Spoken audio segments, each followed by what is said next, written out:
Rajpur two সিরিজটাকে এতটা ভালোবাসা দিয়েছে, ওরা দুই পৃথিবীর রাজার জন্য ওয়েট করছে।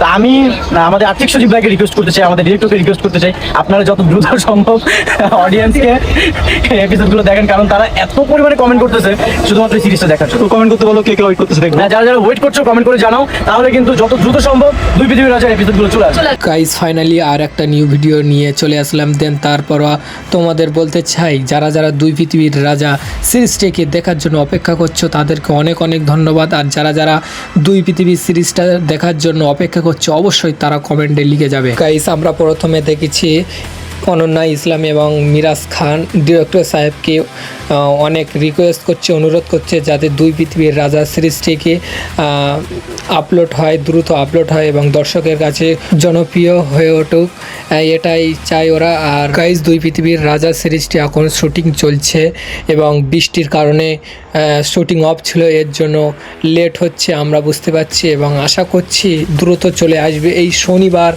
আপলোড করা হবে, এটাই বোঝা যাচ্ছে। যে গাইস তোমরা ভাবছো প্রথমেই নতুন সিরিজটি দুই পৃথিবীর রাজা কোথায় আপলোড করা হবে এবং কোন সময় আপলোড করা হবে, অবশ্য আমি আজকে এই ভিডিওতে বলে যাচ্ছি।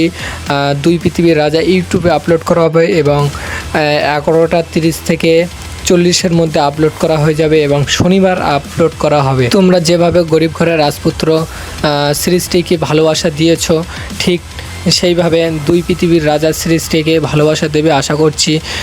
দুই পৃথিবীর রাজা সিরিজটি খুবই ভালো হবে, জনপ্রিয় হয়ে উঠবে। গাইস আমি সব ভিডিওতে আমি বলে থাকি, তোমাদের কাছে একটাই রিকোয়েস্ট, বিভিন্ন আপডেট জানতে হলে আমাদের চ্যানেলটি সাবস্ক্রাইব করো আর বন্ধুদের কাছে শেয়ার করে দাও। গাইস আমি একটা কিউএনএ ভিডিও আনবো এবং তোমরা যতবারও কমেন্ট করবে আর আমি সব প্রতিটা কমেন্টে রিপ্লাই দেবো। গাইস তোমরা কোথা থেকে ভিডিওটা দেখছো আশা করছি কমেন্টে লিখে যাও, যাতে আমি বুঝতে পারি আমার ভিডিও কোন দেশ থেকে দেখছে। বাংলাদেশ, ইন্ডিয়া, পাকিস্তান, নেপাল, ভুটান, যেখানে তো হোক তোমরা দেখছো অবশ্যই কমেন্টে রিপ্লাইটা দিয়ে যাবে কোথা থেকে ভিডিওটা দেখছো। ভিডিওর শেষে বলে রাখি, তোমরা পরে ভিডিওটা কি নিয়ে দেখতে চাও এবং অবশ্যই কমেন্টে লিখে যাও। আর ভিডিওর শেষে সবাইকে আল্লাহ হাফেজ।